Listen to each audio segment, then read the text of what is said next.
అందరికీ శుభోదయం అమ్మా. ముందుగా సుధా మేడం గారికి కంగ్రాట్స్ తెలుపుకుంటున్నాము అందరం. అంటే మేడము బుక్ రాయడం జరిగింది. బుక్ పేరేంటి? స్టడీ అవర్ అని వాక్యం ఒకటి. అంటే ఈ సమాజంలో స్త్రీలు వాళ్ళు పడేటువంటి కష్టాలని అన్నీ కావచ్చు మేడము రాయడం జరిగింది. అంటే ప్రతి ఒక్కటి అంటే ఆ మేడము ఆవిడే లీనమై అంటే ఇది నాకే జరిగితే ఎలా ఉంటుంది అనుకున్నట్లుగా ఆ మేడము రాయడం జరిగింది. అలాగే దీంట్లో నుంచి ఒకటి మనం చూద్దాం. అది ఇంకుడు గుంతలు అనేటువంటి కవితమ్మ, దాన్ని చదువుకున్నాము. ఎవరన్నా ఆదాటుగా ఇలా వచ్చినప్పుడు ఒడుపుగా కొంగును కప్పేస్తాను. మరే కల్లోలం జొరబడ్డప్పుడు దొల్లుడు పుచ్చకాయ లేని ఆటలో నుంచి పాస్ చెప్పించి నిన్ను లాక్కొచ్చేస్తాను. ఎక్కడి నుంచో నీ నవ్వు తీగలా సాగి నన్ను అల్లుకోగానే నీ చెంతకు చేరి నవ్వులో నవ్వునై మురవాల్సిన నేను ఎర్రగా పూసిన చూపులతో నిన్ను కట్టడి చేసేస్తాను.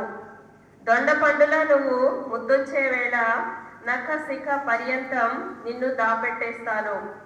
దూరమాగిన జామల నువ్వు మారుతూ ఉంటే బెత్తపు రుచుల్ని రుచి చూపించి ఎండగట్టేస్తాను. నువ్వేం బాధపడకు అమ్మడు, అమ్మాయిలా నిన్ను కని నేను చేసిన తప్పిదానికి నిన్ను మగ్గబెడుతూ నీకు కాపలా ఉంటూ శిక్ష ఇద్దరికీ వేసేస్తాను. ఎందుకంటే నేను అమ్మనో ఆడదాన్నో కాదు, ఇప్పుడు కన్నీరించిన అబలను.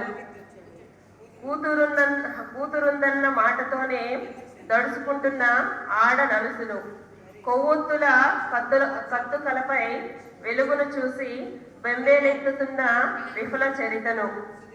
నిన్నటి చైత్రకు మొన్నటి దిశకు గతాన కలిసిన నిర్భయకు బొట్లు బొట్లుగా కన్నీరు కార్చేసి ఎండిన కొలనుల ఎడారి గొంతుకను. రాసిన రాతల నిండా మనసు మలినాల్ని ప్రసవించి నీకై రక్షణ చూపుల నొప్పుల్ని పడుతున్న వేళను. తిరిగివ్వలేని నీ స్వేచ్ఛను రాయించుకుంటున్న భయపు తీరును. ఇలా మేడము చాలా కవితల్ని మనకు రాయడం జరిగింది. అంటే ఒక సన్నివేశాన్ని అంటే మేడంకి బాధ కలిగించేటువంటి ఒక సన్నివేశాన్ని చూసిన వెంటనే మేడం మనసులో ఒకటి రాయాలి అనేటువంటి తపన. అలా ప్రతి ఒక్కటి రాయడం జరిగిందమ్మా. ప్రతి చిన్న సన్నివేశం కావచ్చు, పెద్ద సన్నివేశం కావచ్చు, మేడం మనసు చెల్లించిన వెంటనే మేడం అవి కవిత రూపంలో రాయడం జరుగుతూ ఉంటుంది. ఈ కవిత రాయడం అనేటువంటిది ఆషామాషి అనేటువంటి విషయం కాదు, మీకు అందరికీ తెలిసినటువంటిదే.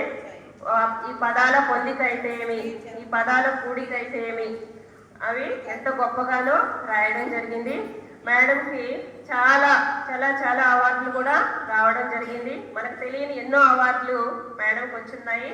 అలాగే రాధేయ, ఈ మధ్య అయితే బుక్ రాసిన తర్వాత రాధేయ కవితా పురస్కారం అనే ఒకటి, అలాగే ఇంకా మండల బెస్ట్ టీచర్ అవార్డుగా మేడంని గుర్తించడం జరిగింది. చాలా చాలా అవార్డులు మేడం అందుకున్నారు. మేడం ఎప్పుడు చెరగని చిరునవ్వు, ముఖంపై ఎప్పుడు చిరునవ్వుతో ఉంటారు. అది మాకందరికి చాలా ఇష్టం. అలాగే మేడంకి ఎంత బాధ కలిగినా, ఎంత కష్టం వచ్చినా కాముగా ఉంటారే తప్ప ఎదురు తిరిగి మాట్లాడటం అవన్నీ నేను ఎప్పుడు చూడలేదు. మేడం 3 సంవత్సరాలుగా బాగా తెలుసు, అంతకుముందు పరిచయం ఉన్నప్పటికీ తెలిసినప్పటికీ పరిచయం అయితే లేదు. ఈ స్కూల్లో జాయిన్ అయిన తర్వాతే బాగా పరిచయం. అలాగా మా అందరితో స్నేహంగా ఉంటూ ఉంటారు మేడం. మేడంతో కలిసి మేము పనిచేస్తున్నందుకు ఎంతో ఆనందపడుతున్నాము.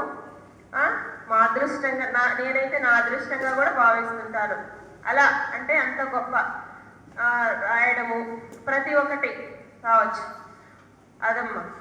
అలా ఇంకా మేడము ఎన్నో అవార్డులు అందుకోవాలని, ఇంకా ఎన్నో బుక్కులు ఇలాంటివి ఎన్నో రాయాలని మనసారా కోరుకుంటూ సెలవు.